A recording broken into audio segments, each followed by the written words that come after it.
नमस्कार दोस्तों, welcome back to मैनको fin. दोस्तों, इस वीडियो में हम एक ऐसे स्टॉक के बारे में बात करने वाले हैं जो लंबे समय में काफ़ी अच्छा रिटर्न दे सकता है। फिलहाल इस स्टॉक का जो प्राइस है वो 975 रुपये का चल रहा है और ये 2021 में लिस्ट हुआ था। उस समय इसके प्राइस 700 समथिंग रही थी और वहाँ से करीब 2 साल में इसने 200 रुपये का अपमूव दिखाया है और आने वाले समय में अगर हम लंबे समय के लिए होल्ड करें तो काफ़ी अच्छा रिटर्न हमें ये स्टॉक दे सकता है।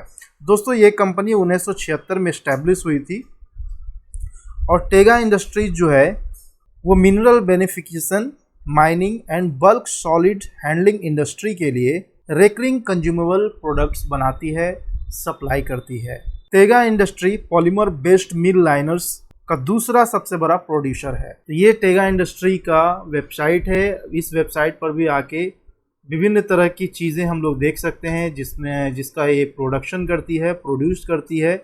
ये सारे इनके प्रोडक्ट्स हैं, आप देख सकते हैं यहाँ पर जो है ये सारे इनके प्रोडक्ट्स हैं। यहाँ पर आप देख सकते हैं क्यूटेज है, ग्राइंडिंग मिल लाइनर्स है, स्क्रीन्स एंड ट्रॉमल्स है, हाइड्रोसाइक्लोन्स है, वियर प्रोडक्ट्स है, कन्वेयर कंपोनेंट्स है। ये सारे प्रोडक्ट्स जो है ये कंपनी बनाती है। तो ये तो बात थी कि ये कंपनी क्या बनाती है, क्या सप्लाई करती है। ये बात थी कि कंपनी करती क्या है।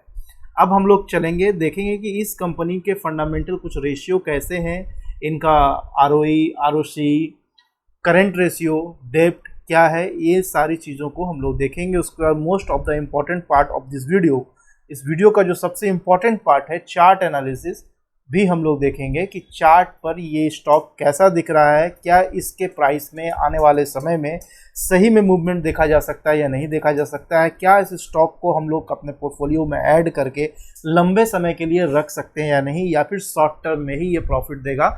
मतलब जानना ये है हमें चार्ट से कि क्या लॉन्ग टर्म में भी ये हमें बड़ा प्रॉफिट देगा या केवल शॉर्ट टर्म में प्रॉफिट लेकर हमें निकल जाना चाहिए। फिलहाल ये स्टॉक इन्वेस्टमेंट या ट्रेडिंग के लिए बिल्कुल बेहतरीन मुझे दिखाई दे रहा है। तो हम लोग यहाँ से चलेंगे, पहले इसके फंडामेंटल्स पे एक नज़र डालेंगे, उसके बाद फिर हम इसके चार्ट्स पर भी चलेंगे। दोस्तों, टेगा इंडस्ट्री का जो बीएसई है, कोड है वो है 543413 और एनएससी कोड जो है वो TEGA है। मार्केट कैप की अगर हम बात करें तो बिल्कुल अभी स्मॉल कैप कंपनी है। 6436 करोड़ का इनका मार्केट कैप है। करंट मार्केट प्राइस 970 रुपये का भी चल रहा है। 52 वीक हाई लो जो इन्होंने बनाया है वो लो इन्होंने बनाया था 420 का और ऑलमोस्ट अभी ये अपने हाई पर ट्रेड कर रहा है, यानी कि 974 के प्राइस पर ट्रेड कर रहा है। तो दोस्तों, अगर हमें लॉन्ग टर्म के लिए इन्वेस्टमेंट करना है तो हाई और लो को नहीं देखना चाहिए, हमें फंडामेंटल के साथ साथ लॉन्ग टर्म रन में ये चार्ट पर कैसा दिखाई दे रहा है इसको भांपना, इसका अनुमान लगाना काफ़ी ज़रूरी होता है। पी की अगर हम बात करें तो 35 रुपये का पी है। पी थोड़ा ज़्यादा लग रहा है, लेकिन आप एक अच्छे स्टॉक्स को अगर ढूंढ रहे हैं तो आपको हाई पी पर ही स्टॉक मिलेंगे। बुक वैल्यू की अगर हम बात करें तो 158 है। बुक वैल्यू से भी इसकी प्राइस काफ़ी ज़्यादा चल रही है, लेकिन नो मैटर, क्योंकि दोस्तों जब भी हम कोई अच्छा स्टॉक ढूंढते हैं तो वहाँ हमें हाई पी दिखाई देता है या फिर बुक वैल्यू काफ़ी कम दिखाई देता है, क्योंकि जो अच्छे स्टॉक्स होते हैं उनकी डिमांड मार्केट में ज़्यादा होती है और डिमांड एंड सप्लाई का खेल है स्टॉक मार्केट में। तो जब किसी स्टॉक का डिमांड ज़्यादा होता है तो उसकी प्राइस जो है तेज़ी से आगे बढ़ता है, जिसके कारण उसकी जो करंट मार्केट प्राइस है उसकी बुक वैल्यू से काफ़ी ज़्यादा बढ़ जाता है। डिविडेंड यील्ड की अगर हम बात करें तो 0.22% है, यानी कि समय समय पर ये स्टॉक जो अपने इन्वेस्टर्स को डिविडेंड भी प्रदान करती है। आरओसी और आरओई की अगर हम बात करें तो दोनों ही काफ़ी अच्छा यहाँ पर दिखाई दे रहा है। ऑलमोस्ट हम लोग क्या देखते हैं, हम लोग प्रायः यह देखते हैं कि मार्केट में जिस स्टॉक में हम इन्वेस्टमेंट कर रहे हैं तो क्या वो हमें 15% से ज़्यादा रिटर्न दे रहा है या नहीं दे रहा है। जो कैपिटल वो हमसे गेन कर रहा है और उस कैपिटल को वो इन्वेस्ट कर रहा है तो उस इन्वेस्टमेंट पर कंपनी कितना ज़्यादा रिटर्न जनरेट कर पा रही है देखना काफ़ी ज़रूरी होता है। तो यहाँ पर वो अगर रेशियो की हम बात करें आरओसी और आरओई, तो इनका जो रेशियो है वो काफ़ी अच्छा यहाँ दिखाई दे रहा है, क्योंकि 20+% है इनके आरओई और आरओसी में। फेस वैल्यू अभी फिलहाल 10 है। कंपनी मार्केट में अभी भी नई लिस्ट हुई है, इसलिए इसका फेस वैल्यू भी 10 ही है। डेब्ट टू इक्विटी की अगर हम बात करें तो डेब्ट टू इक्विटी की जनरली हम लोग रेशियो क्या देखते हैं कि डेब्ट टू इक्विटी का जो रेशियो है वो लेस देन 1 होना चाहिए। तो यहाँ पर हम देख रहे हैं कि इनका डेब्ट टू इक्विटी रेशियो भी लेस देन 1 है। करंट रेशियो की हम बात करें तो करंट रेशियो कम से कम 1 होना चाहिए, मोर देन 1 होना चाहिए। तो यहाँ पर करंट रेशियो काफ़ी अच्छा है, 2.53 है। तो दोस्तों कुछ मुख्य जो फंडामेंटल रेशियोज थे उसका डिस्कशन हमने यहाँ पर किया। साथ ही साथ अगर इंटरप्राइजेज वैल्यू की हम बात करें तो वो 6,748 करोड़ है, जो इसके मार्केट कैप से ज़्यादा है। तो काफ़ी अच्छी अच्छी चीज़ें हमने फंडामेंटल में देखा। प्लेज परसेंटेज भी इनका ज़ीरो है, बिल्कुल भी इनका कोई भी शेयर प्लेज नहीं है। नंबर ऑफ इक्विटी शेयर काफ़ी कम है, 6.64 है। जब नंबर ऑफ इक्विटी शेयर जो है कम होते हैं तो मार्केट में उनकी डिमांड ज़्यादा रहने के चांसेस रहती हैं। नेट प्रॉफिट मार्जिन की बात करें लास्ट ईयर की, तो नेट प्रॉफिट मार्जिन इनका जो था वो 15.2% था, यानी कि 100 रुपये लगा करके ये 115 रुपये का प्रॉफिट जनरेट कर रहे हैं, इनकम जनरेट कर रहे हैं। और ऑपरेटिंग प्रॉफिट मार्जिन जो है वो 22.3% है, यानी कि 100 रुपये लगाकर ये 122.3 रुपीज़ का इनकम जनरेट कर पा रहे हैं। इसमें टैक्स, डेप्रिसिएशन, इन सारे खर्चों को काटने के बाद जो इनका प्रॉफिट बनता है, उस प्रॉफिट पर जो नेट प्रॉफिट मार्जिन है उसमें इन्हें 15.2% का मार्जिन निकल कर आ रहा है, जो काफ़ी अच्छा मार्जिन है अगर देखा जाए मार्जिन के तर्ज पर। तो ये थी हमारे इस कंपनी का फंडामेंटल रेशियो। अब हम लोग थोड़ा चलेंगे प्रॉफिट एंड लॉस के तरफ, क्योंकि जब भी हम किसी स्टॉक को चुनते हैं, उसमें पैसा लगाने की सोचते हैं, तो उस कंपनी की जो हम एनालिसिस करते हैं उसमें ये जानना ज़रूरी है कि पिछले 10 सालों में, 5 सालों में उस कंपनी का जो प्रॉफिट ग्रोथ रहा है वो कैसा। अगर प्रॉफिट ग्रोथ ज़्यादा नहीं है तो क्या वो पिछले 10 साल लगातार प्रॉफिट में है या नहीं है वो कंपनी। तो इन सारी चीज़ों को देखना जरूरी है। अगर कंपनी लॉस मेकिंग है तो ऐसे लॉस मेकिंग कंपनी में हम पैसे क्यों लगाएंगे, जब हमारा पैसा ग्रो ही नहीं करेगा तो ऐसे कंपनी में हम अपने पैसा क्यों लगाएंगे। तो चलिए एक बार हम लोग प्रॉफिट एंड लॉस का भी जो है स्टेटमेंट देख लेते हैं। तो सीधा यहाँ से चलेंगे हम लोग प्रॉफिट एंड लॉस की तरफ।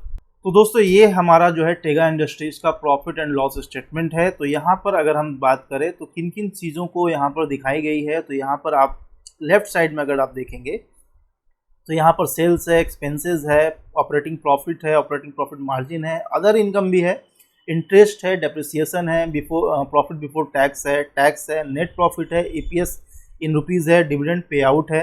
तो एज ए रिटेल इन्वेस्टर जो हमें ज़्यादा समय नहीं है बहुत ज़्यादा डीपली एनालिसिस करने का, और बहुत ज़्यादा डीपली एनालिसिस करने की मेरी समझ से ज़रूरत भी नहीं है। तो यहाँ पर जो है अगर सेल्स की अगर हम बात करें तो एक सेल्स हमारा इम्पॉर्टेंट है, ऑपरेटिंग प्रॉफिट जो है वो इम्पॉर्टेंट है। ऑपरेटिंग प्रॉफिट मार्जिन की चर्चा हमने फंडामेंटल रेशियो में कर दिया है। और अगर प्रॉफिट बिफोर टैक्स भी यहाँ पर हम लोग इसमें चर्चा करेंगे, प्रॉफिट बिफोर टैक्स के बारे में। साथ ही नेट प्रॉफिट जो मोस्ट इम्पॉर्टेंट पार्ट है प्रॉफिट एंड लॉस स्टेटमेंट का, नेट प्रॉफिट पर हमें बहुत ज़्यादा ध्यान रखना है। और ईपीएस जो है ये भी हमें देखना है, साथ ही साथ डिविडेंड का पे आउट परसेंटेज भी हमें देखना है। तो ये 6 चीज़ें जो है हमें प्रॉफिट एंड लॉस स्टेटमेंट में ज़्यादा तो ध्यान देकर के देखने की ज़रूरत है। बाकी सारी चीज़ें भी ज़रूरी हैं, लेकिन ये 6 चीज़ें जो है बहुत ज़्यादा ध्यान देने योग्य हैं। तो अब हम लोग देखेंगे कि सेल्स की अगर हम बात करें तो सेल्स में जो है मार्च 2015 से लेकर के मार्च 2023 तक का यहाँ पर रिकॉर्ड उपलब्ध है, डाटा उपलब्ध है। तो मार्च 2015 में इस कंपनी की जो सेल्स थी वो 622 करोड़ की थी, जो अब बढ़ करके 1214 करोड़ हो गया, यानी कि इनका सेल्स ऑलमोस्ट जो है 8 सालों में डबल हो चुका है। और अगर पिछले साल की हम बात करें यानी कि 2022 में जो इनका सेल्स था वो 952 करोड़ का था, जो अभी पिछले साल के मुताबिक अगर हम 2023 में देखेंगे तो 2023 में इनका जो सेल्स है वो करीब 250 करोड़ जो है बढ़ चुका है, 952 से 1214 करोड़ हो चुका है। ऑपरेटिंग प्रॉफिट की अगर हम बात करें तो 2015 में जो इनकी ऑपरेटिंग प्रॉफिट थी वो 75 करोड़ की थी, जो 2023 में बढ़ करके 2070 करोड़ हो गई। तो जाहिर सी बात है कि यहाँ पर इनका जो एक्सपेंस है उस एक्सपेंस को इन्होंने घटाया है, सेल्स को बढ़ाया है। तो सेल्स को बढ़ा करके एक्सपेंस को घटाने का जो ये काम है ये काफ़ी अपने आप में एक बहुत अच्छा प्रदर्शन है कंपनी के तरफ से। तो यहाँ पर अगर हम देख रहे हैं कि 75 करोड़ से इनका जो ऑपरेटिंग प्रॉफिट है, यानी कि जो इन्होंने सेल किया उसमें एक्सपेंस को माइनस करने के बाद जो प्रॉफिट बैलेंस बच के आता है वो हमारा ऑपरेटिंग प्रॉफिट होता है। तो ऑपरेटिंग प्रॉफिट जो है 75 करोड़ से बढ़ करके 270 करोड़ हो गया है। पिछले साल की अगर ऑपरेटिंग प्रॉफिट की हम बात करें तो 184 करोड़ था, जहाँ से ऑलमोस्ट जो है 90 करोड़ बढ़ करके इस 2023 में इनका प्रॉफिट आया है। तो अब हम बात करते हैं प्रॉफिट बिफोर टैक्स का, क्योंकि अब इस प्रॉफिट में कई सारे इनके खर्चे हैं, अदर इनकम भी ऐड होते हैं, इंटरेस्ट के खर्च हैं, डेप्रिसिएशन के खर्च हैं, तो इन सारे खर्चों को काट करके अगर प्रॉफिट बिफोर टैक्स की हम बात करें, इसके बाद का जो एक खर्च बचता है वो टैक्स का बचता है। तो टैक्स से पहले जो इनको प्रॉफिट बच रहा है उसमें अगर हम बात करें तो 2015 में इनका जो प्रॉफिट था वो 18 करोड़ का था, जो धीरे धीरे बढ़ करके 236 करोड़ हो गया। काफ़ी अच्छा इन्होंने अपने प्रॉफिट बिफोर टैक्स का जो प्रॉफिट है उसे इन्होंने काफ़ी अच्छा इंक्रीज़ किया है। पिछले साल की अगर हम बात करें 2022 में तो 155 करोड़ था, जहां से बढ़ करके अब इनका जो प्रॉफिट बिफोर टैक्स है वो 236 करोड़ हो गया। अब टैक्स देने के बाद जो इनका प्रॉफिट बचता है वो भी हम जरा देख लेंगे। 2015 में इन्होंने काफ़ी ज़्यादा टैक्स भरा था, जिसके कारण इनका जो प्रॉफिट है वो नुकसान में बदल गया था और 15 करोड़ का इन्हें नुकसान हो गया। फिर 2016 में आप देखेंगे कि इनका जो लॉस था वो घट करके 10 करोड़ रह गया। 2017 में इनका लॉस और भी घट गया, वो 2 करोड़ रह गया।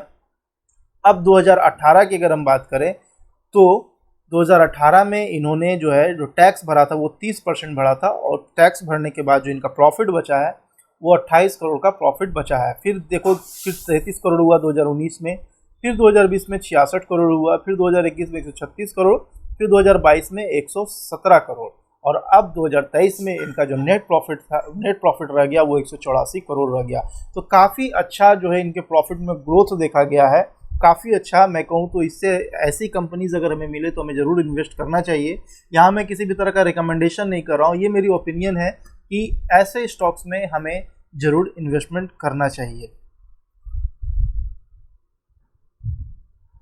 तो दोस्तों, अभी तक हमने जो है फंडामेंटल देखा, प्रॉफिट एंड लॉस स्टेटमेंट देखा। अब जो most important part of this video है वो है चार्ट एनालिसिस के। हम लोग चार्ट पर चलेंगे। दोस्तों, जब भी किसी स्टॉक को हम लोग चूज करते हैं, सिलेक्ट करते हैं, तो उनके पहले फंडामेंटल्स तो हम लोग को देखने ही चाहिए, साथ ही साथ प्रॉफिट एंड लॉस भी देखने चाहिए। और उसके बाद भी अगर चार्ट पर उस स्टॉक का प्राइस अगर अच्छा नहीं दिख रहा हो, उस स्टॉक के प्राइस का चार्ट अच्छा नहीं दिख रहा हो, तो हमें वेट करना चाहिए। उस कंपनी को में इन्वेस्टमेंट जरूर करना चाहिए, लेकिन हमें वेट करना चाहिए, क्योंकि मोस्ट ऑफ द इम्पॉर्टेंट क्या है, कंपनी अच्छी हो खराब हो, हमें most of the important part हमारा क्या है इन्वेस्टमेंट का, कि हमारे जो हम प्राइस जो हम इन्वेस्टमेंट कर रहे हैं, सपोज कि हमने 100 रुपया इन्वेस्टमेंट किया, तो 100 का 200 कब बनेगा, 100 का 300 कब बनेगा, 100 का 500 कब बनेगा, 1 लाख इन्वेस्टमेंट किया तो 1 लाख का 2 लाख कब बनेगा, 1 लाख का 5 लाख कब बनेगा। ये सारी चीज़ों को जानना बहुत ज़रूरी है, क्योंकि अगर अच्छी कंपनी है और हमारा 100 का 200 नहीं हो रहा है, 1 लाख का 2 लाख नहीं हो रहा है, तो ऐसी अच्छी कंपनी में इन्वेस्ट करने से फ़ायदा ही क्या है। इसलिए हमें चार्ट देखना काफ़ी ज़रूरी है। तो चलते हैं हम लोग टेगा इंडस्ट्रीज़ के चार्ट पर। तो दोस्तों, ये टेगा इंडस्ट्री का चार्ट है, और यहाँ पर आप देख सकते हैं कि ये बिल्कुल अभी अप ट्रेंड में चल रहा है। यानी कि ये जो प्राइस चार्ट है इनका, ये बिल्कुल अगर हम बाइंग की सोच रहे हैं तो हमें ये सपोर्ट दे रहा है कि हाँ, अब हम इस स्टॉक में इन्वेस्टमेंट कर सकते हैं। और काफ़ी अच्छा अगर आप देखेंगे तो यहाँ पर इसने इस स्टॉक ने ब्रेकआउट भी दिया था। यहाँ पर एक बड़ी सी कैंडल के साथ इसने ब्रेकआउट दिया था, और ब्रेकआउट देने के बाद ये स्टॉक जो है लगातार अप मूव कर रहा है। और मुझे लगता है कि हमें यहाँ का टारगेट मिल जाना चाहिए शॉर्ट टर्म के लिए। देखो, ये जो हमने हॉरिजॉन्टल लाइन खींच के रखा है, ये 1 और ये 2, ये दोनों लाइन इंपॉर्टेंट लाइन है अगर हम शॉर्ट टर्म में इस स्टॉक में इन्वेस्टमेंट कर रहे हैं। तो इस स्टॉक की अगर हम बात करें तो अभी करंट मार्केट प्राइस 974 रुपये चल रहा है, और 974 से ये बिल्कुल अभी हमें शॉर्ट टर्म में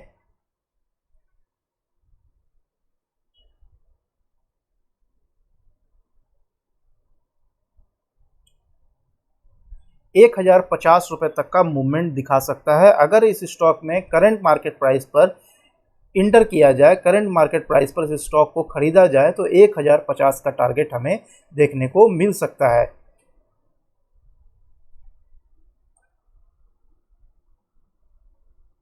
₹1050 का टारगेट हमें देखने को मिल सकता है अगर इस स्टॉक में यहाँ पर इन्वेस्टमेंट किया जाए। तो यहाँ पर अगर एंट्री किया जाए तो इस स्टॉक में हमें 1050 का टारगेट मिल सकता है, और हमें इस लेवल पर जो है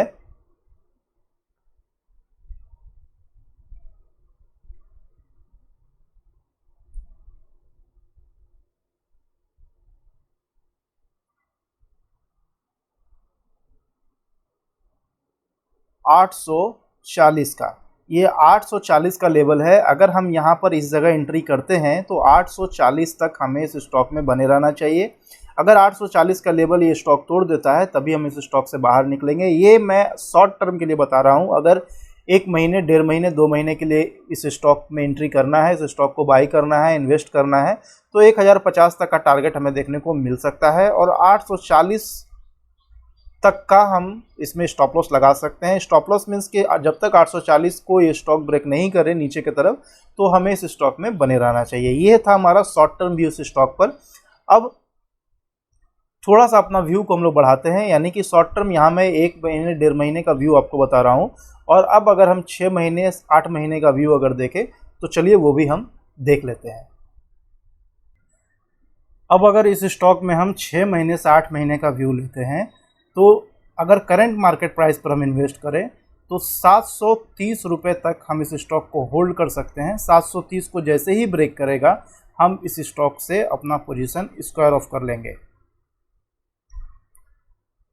730 रुपये से ज़्यादा अगर नीचे जाएगा ये स्टॉक, तो हम ज़्यादा रिस्क नहीं लेंगे, फिर इसमें लॉस और बढ़ सकता है, क्योंकि हमें यहाँ पर 6 से 8 महीने के लिए इन्वेस्ट करना है। और अगर हम 6 से 8 महीने के लिए इन्वेस्ट करते हैं तो जो हमारा टारगेट होगा वो इस लाइन पर होगा, जो है 1300 का टारगेट। 1300 तक का ये स्टॉक मूव दिखा सकता है 6 से 8 महीने में। तो अगर करंट मार्केट प्राइस इस जगह पर हम इन्वेस्ट करें